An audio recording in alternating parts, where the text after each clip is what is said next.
It's the Brad and John Show. It is the Brad and John Show. Today's date is Tuesday. So happy it's Tuesday, John. So happy it's Tuesday. S-H-I something. That's right. So happy it's Tuesday. And this is the B Block. I'm sorry, the wheels are coming off a little bit. My youngest son's, I shouldn't say that. Well, I normally say my family member, but my youngest son, I've talked about this before, has some health issues. And as a parent, John, I can tell you, you've got young kids. Mine are all adult kids. It just never stops about parents worrying about their kids. You know what I'm saying? All right, that's a great fatherly instinct, Brad, and that's so much more important than my garrulous meanderings on this show. Now, I think a close second would be, it's time for Brad's Top 3. It is time for Brad's Top 3, and we started off with, hold on a minute, is this right? Hold on a minute. It's time for Brad's Top 3. Man, I'm a mess this morning, John. I'm sorry. It's all right, Brad. One more time, ladies, sing it. It's time for Brad's Top. It's number 3. John, don't ask me how this happened, but yesterday on my phone, it's so weird because of the fact that you talked about it this morning, and I thought it was sort of interesting about the St. Louis City School thing. A article appeared on my phone. I don't know how. I don't know if I saved it or something like that. It was the St. Louis Public Radio from a few months back that talked about the situation at that point in time. I don't think Keisha Scarlett had been officially let go. I think this was the result of the audit. And the thing that caught my attention was St. Louis Public Radio, they published her bank statement for her charge cards, for her official district, I guess you'd call it like a debit card, she had an official district debit card, and then she had... Yeah, I bet there were some gems in there. Then she had another card that was paid for by the school district, but it wasn't, I guess it was like her personal card. I don't know if the superintendents have like a certain amount of personal money they can do. And it was page after page after page of stuff. I'm going like, what the hell is that? And you look at the Southwest Airlines tickets, and to the point where I guess as a superintendent, you got to go to lots of, conventions and things like that, which I think to myself, I don't know about that. John, if things are going well, I'm going to ask you a question. Okay, let's go back to your days at Monsanto. And if everything was cruising along and everything was fine, your boss may go on some convention junkets, correct? Yeah, absolutely. But when the stuff was as Shelley would say, Shelley Barr says, what does it have to do with a rotating oscillator? When the excrement impacts the rotating oscillator, would your boss be doing those junkets out of town all the time, or would he be sort of, hunkered down and trying to deal with some issues? Which would it be, John? The latter, Brad. And as a 15-second anecdote, when I joined Monsanto in the summer of 2008, one of my first trips was going to be to India. Take a couple weeks, go to see India, see what some of our issues there. And then maybe 2 weeks later, my boss was like, hey, that trip to India, we're not going to do that because we got some financial trouble coming up. I'm like, what are you talking about? The company, Brad, the stock was at an all-time high. The company had never made more money. And my boss was like, yeah, in 9 months, we're going to see like a real downturn in Roundup sales. We're going to be selling less seed. I'm like, who possibly knows that? Brad, in 9 months, the company took a dive south. And my, 10-grand trip to India, in the scheme of things, wasn't much. But people at my company knew, look, in 9 months, it's not going to be good. That Combest kid's not going to go to India. You get what I'm saying? Somebody with common sense can forecast things aren't going well and say, we need to cut out this frivolous spending. John, exactly. I mean, all the trips she's taking, and then there's all these charges. I guess they were membership fees or something like that to some organizations or groups she belonged to, but a ton of personal stuff. Amazon stuff, Walter Knoll Florist. I mean, I sat there and looked through it. I'm not Mr. Detail-oriented. You know that about me. But I went through page after page after page, and I thought to myself, holy cow.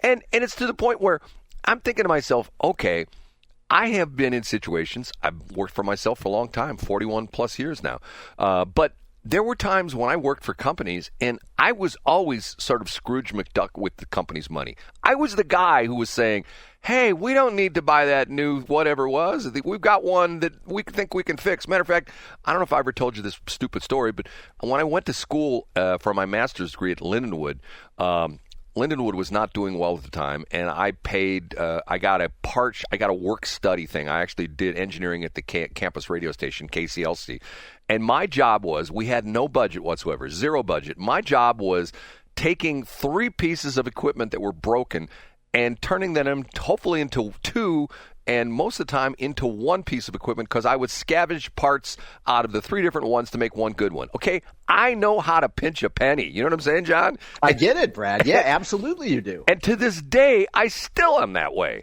I mean, I drive an old clunky car. I got a car that just turned 325,000 miles.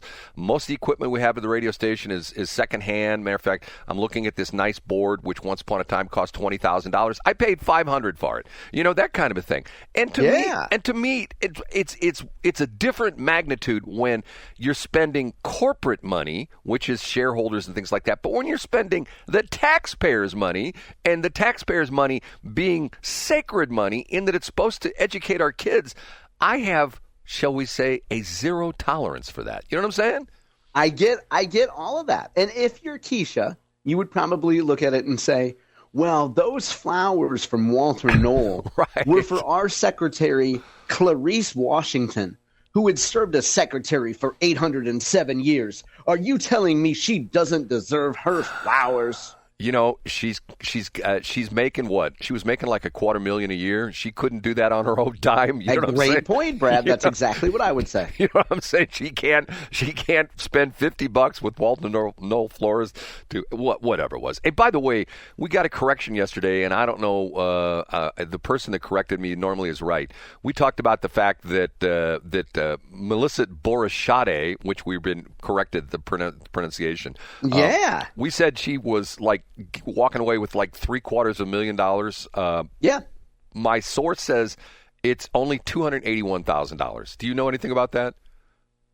No. So in the Blythe Bernard piece today, it reads, Borishade will receive about $750,000 in remaining salary plus health benefits. So maybe the person who sent the note is reminding you that her annual salary is $281,000. Borishade will still receive $750,000 because her contract is through June 2028. But if you essentially are fired for cause, doesn't that sort of void your contract? She was fired without cause. Okay, whatever. Okay, we have to move on to number 2. Here we go. It's time for Brad's number 2. It's time for Brad's number 2. Have you by any chance seen the video of Trump in the airplane, the fighter jet, with him wearing the crown on his helmet, dumping? I have not seen this. No, I saw on the day he did at least tweet a picture of himself with the crown, but I didn't watch the video. Okay, the video is the reason why it's become high profile is that supposedly the music behind the video is Kenny Loggins' "Danger Zone," which was one of the songs from the original Top Gun version 1 soundtrack. Okay, yeah, of course it was. So I found the video online, and unless it's the world's worst karaoke version of Danger Zone by Kenny Loggins, I don't hear it. I mean, to me, it's like, okay, that's not, I thought for sure it was going to be, like Kenny, fly me to the danger zone, do-do-do. I never heard any of that. Now, maybe they restrip remix. Maybe there's a couple remixes of it. But the video is so funny because, and I didn't know this either, because he takes off and he's flying a fighter and he hits a button and the bomb bay doors open. And it's interesting. The article I read called it sludge was being dropped. Yeah, like brain sludge. That's good. Yes. Like I referred to a lot of your stuff, Brad, very respectfully as AI slop. Or sometimes boomer AI slop. Not the one. But just like general AI nonsense. I think sludge is a good way to describe it. Yeah, but it was poop. That's what it was. And the interesting part of it was, I didn't realize it. The first poop falls on some guy who's apparently some well-known liberal blogger. I never heard of the guy. You know what I'm talking about? No, I don't know that. I haven't seen it, so I'm not sure. You need to watch it. Yeah, I'll look it up, Brad. I'll actually watch this. It's so funny. And everybody's got their panties in a bind over this. Oh, my God, this is the president. Okay, you know what this tells me? First off, the White House did not do this. These things he posts on his various Truth Social and his X account and stuff like that. These are memes that are sent to him. You know what I mean? He's not. Yeah, of course. Yeah, for sure. There's not government employees putting together this stuff, or maybe there are. I don't know. If they are, it's gonna be like, okay, what?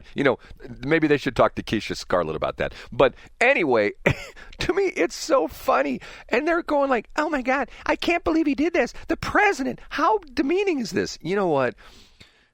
My boss, I told you this a long time ago, one of my very first bosses in radio told me, there's 3 impressions you can make in life, good, bad, and none. And none is always the worst. You know what I'm saying? That's right, Brad. That's exactly right. Okay, last but not least. And now, big finish, Brad's number. Remember how during the Biden administration, where we were repeatedly told that there are no illegal immigrants voting in the United States. Remember that? Oh, yeah, there's none. There's none. This morning it comes out that Texas has essentially come up with a list of over 2,000 people who are illegal immigrants who are on the voting rolls in Texas. And keep in mind, the superintendent of Des Moines, who was an illegal immigrant, was registered to vote in Maryland. So and it's to the point where, remember, we talked about this. Matter of fact, it's funny. There was a best of our show playing, and I talked about this. You and I talked about this, the fact that there was one of the, this is going back several months. I think it might have been even last year when one of the Biden officials saying, he was on NPR. There's no record of any illegal immigrants who are terrorists crossing the border. How do they know? If they don't know. They have no idea. If they don't know who the people are crossing the border, how do they know if they're terrorists or not? Okay?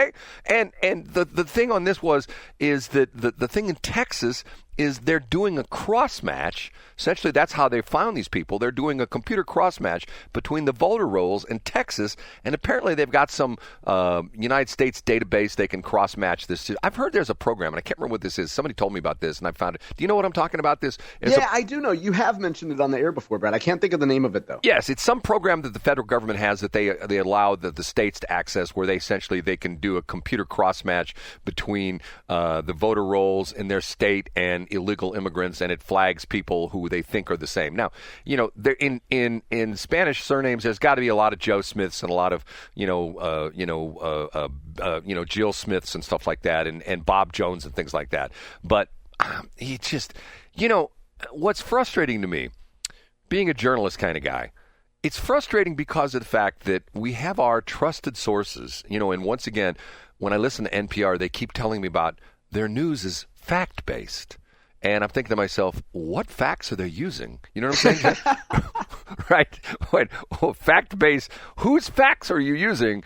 It just drives me nuts. Okay, that's my top 3. Now, I still got a couple minutes. Can I briefly discuss something that has become sort of bothersome to me, especially after I read... Yeah, please do, Brad. The Rene Knott thing. Are you up on this? Yes, Brad. I am so glad you mentioned this because I didn't read the story yet, but as I understand it, St. Louis Magazine and Sarah Fensky had a story about what allegedly happened with Rene. Yes, and I will say this. There's 2 sides to every story. There's Rene's side, and then there's the other side. And the thing that bothers me most about this is the fingerprints of young journalists. And remember, I was talking about this, that it used to be to the point where if you ended up at a TV station in St. Louis, and specifically Channel 5, Channel 4, one of the biggies, even Channel 2, you typically had to have a degree in journalism and typically 5 to 10 years of experience in some of the smaller markets, okay? The business has changed. They're not paying the big bucks anymore. So they're, to a certain extent, they are now in St. Louis hiring people directly out of J School. And if you know what's going on in the J schools around the country, Mizzou is probably no different. They're being indoctrinated into a different form of journalism than my professor. And have I mentioned Camille Winter lately, John? No, you had. I thought his name was Cammy Summer. Camille Winter. See, when I read this article, you know what I thought of first off? Did you think of Dr. Camille Winter? No, I thought of Did you think of Don Marsh? Exactly. I thought of Don Marsh. Same situation, right? So we have a few minutes here, Brad. You and I speculated last week that maybe Rene was just too expensive and he got nudged out, but it turns out that that's not the case. Well, there are employees, and the interesting part of the story that I heard this the other day, and this was confirmed in the St. Louis Magazine. Boy, Sarah Fensky and her partner, what's his name? Good guy.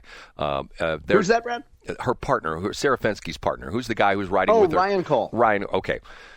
They said that Rene was being groomed to take over the 5 o'clock p.m. newscast, and that was ultimately a switch with with the upcoming retirement of Mike Bush, and that he was going to be the new primetime anchor, that they were going to take him off the morning show, put him in the 5 o'clock newscast, and then he was going to ultimately, when Mike Bush retired, he was going to take over the 6 and the 10 o'clock newscast, which is, in the news business, those are the big casts. Those are that's where your prime talent lies, at 6 and 10 o'clock. And the bizarre part of this is, there's all these people, underlings, saying, oh, Rene talked about getting his AK-47, and Rene talked about stabbing people. And I'm thinking to myself, I don't know. And the crazy part of this is, I don't know about you. I personally know of a couple of people that have worked with Rene Knott, and they told me there is no better human being on the planet Earth. Now, that's what they told me. I never worked with the guy. But it sure sounds like the Don Marsh thing, where and the other part of the story was, the reason that he was not put on the 5 o'clock newscast is because some of the staff members on the 5 newscast, we don't want Rene. So I'm thinking to myself, there's only two ways this can go. Rene's telling the truth, or the staffers at Channel 5 are telling the truth. And I have to be honest with you, judging from the Don Marsh thing, and for those of you who don't know what we're talking about, Don Marsh, who retired from Channel 2 a long time ago, took the job and he did the noon show on KWMU. And by the way, I have to admit that he just didn't quite measure up to Elaine Cha. I mean, he tried his best, but he just is not good as right. Elaine Cha. And what happened with him was? One day, Karen Foss, who was essentially his competition because he was at Channel 2, Karen Foss was the premier anchor in St. Louis at Channel 5. One day, Karen Foss was invited as a guest to be on the show, on the noon show. At age 70, right? At age 70, on the KWMU noon show, what do they call it? I don't know what they call it, the noon show. And as she came into the studio, this was not even done on air, what was the quote, John? You remember this real well. He looked at her and said, "You look great." Yes. And a woman heard that in the studio, a young woman who I believe was in her either late 20s or early 30s, and noted that Mr. Marsh should not be making observations about a woman's looks. And reported to HR. And he was called into the boss's office and confronted with this, and he said, "I'm out of here, AMF," right? AMF, that's right. What he said, AMF. And I'm thinking to myself, I always liked Don Marsh. After that, I like Don Marsh. You like him even better. And as a coda to this, Karen Foss, when asked about it later, said she felt a tremendous amount of guilt about what happened, and said there was nothing untoward about what Don Marsh said. And in fact, she volunteered to say, she said, at our age, when you see someone who's your peer, who's your age at a certain age, and they look good, you say, "Wow, you look great." John, trust me, I'm there right now. You know, Brad. I mean, let's just say you're of a certain age. I'm of a certain age, and when I do run into one of my compatriots from back in the day, and especially if it's a female, and they do look good, I will always compliment them. But that's just me, and I get myself in trouble because I told you I've taken on this new thing. I'm tired of all the negative energy. I'm tired of all, well, he's a real jerk. He's a terrible person. I don't do that anymore. If I do, I catch myself, and I try to say, I'm not doing that anymore. But this whole crazy thing, you would think that with all the things that have changed since Trump's come in, that the wokeness would have worn off, but it doesn't seem like it have, does it? No, and you know what? Rene is a successful older gentleman, and there's certainly people that would look at that and say, well, he's part of the patriarchy, and he can't make a joke about violence. Gun violence is nothing to joke about. By the way, I should point out, I was incorrect. The gentleman's name is Ryan Kroll. There is an R in there. Brad, usually you don't have an R in anybody's name, That's a partisan joke. Anyway, Ryan Kroll is the gentleman's name. And Rene apparently said something about that could be misinterpreted as a threat against coworkers because people were apparently driving him nuts. And so that's why he was pushed out. And Tegna, the nondescript name company, apparently says that they have a, quote, zero tolerance policy about workplace violence. John, you know the crazy thing about this is if you were to go down, and the Blues are now back in season, I think they start tonight or tomorrow night, they start the new season. If you would hang out in the locker room, and hockey players are notorious for, shall we call it, sharp elbows, to put it nicely. Yeah, it's a great expression, Brad. Right. Hockey players, they live their life by dissing their fellow teammates, okay? And to the point where I don't think if you enforce the same rules that you have in corporate life, I don't think the St. Louis Blues would have any players left because they'd all be fired for discrimination, right? Brad, I think the problem is you, your fellow men, and your locker room humor. This is literally the problem with America and your toxic masculinity. John, unfortunately, you're right. It is sad. Okay, I did talk to Mike Elam yesterday, and I told him I'd call him this morning, and I told him we will not talk about election. Is that okay with you, John? Yeah, that's great, Brad. Okay,